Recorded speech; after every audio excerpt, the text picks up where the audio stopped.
menarik menurut saya adalah semua anak-anak yang saya jumpai di sini baru pertama kali minum kopi. Ya, itu ya yang jadi tantangan. Awal-awal kan anak-anak pasti bilang rasanya pahit gitu ya. Tapi ya saya bilang ke mereka dicoba dulu ya sedikit gitu. Nanti lama-lama kamu bisa menyukainya.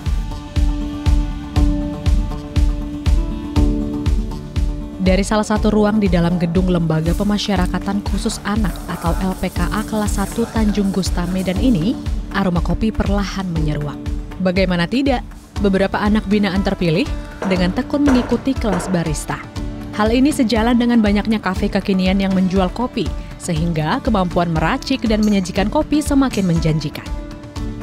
Bersama dengan rekannya dari Yayasan Wisma Remaja, Steph Richeng sebagai mentor, kali ini mengajar pembuatan kopi latte yang berbahan dasar kopi dan susu. Namun karena peserta masih tahap berlatih, maka kopi dan susu diganti dengan bahan lain.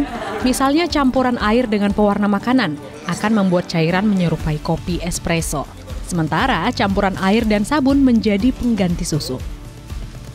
Dengan demikian, peserta dapat mencoba membuat kopi latte berulang-ulang.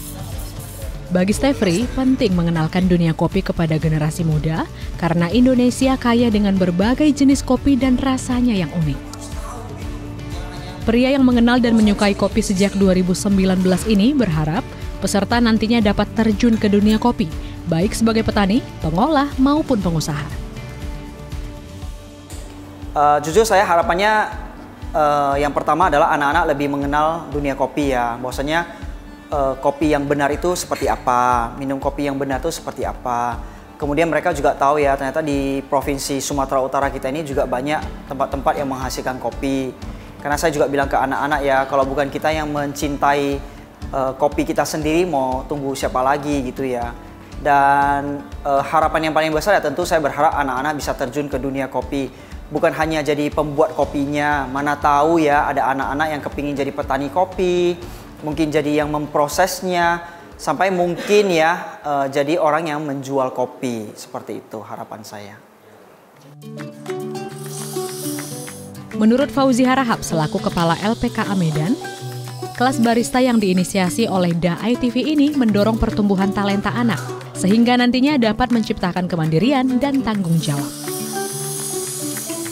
Tentunya di sini juga anak-anak ini dibimbing adalah untuk mendorong agar naluri positifnya itu muncul, sehingga lebih cenderung pemikirannya adalah hal-hal yang positif, tidak kepada hal-hal negatif yang mungkin cerminannya daripada kejadian sehingga anak-anak itu hadir di LP anak ini, begitu.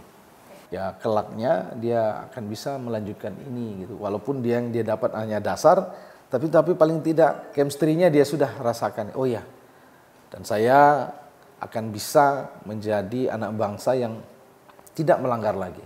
Saya harus bekerja, saya harus mandiri. Ya, di balik kopi latte yang diracik ada proses pembelajaran, pertumbuhan, dan ketekunan untuk menggambar masa depan yang lebih baik lagi dari cangkir demi cangkir.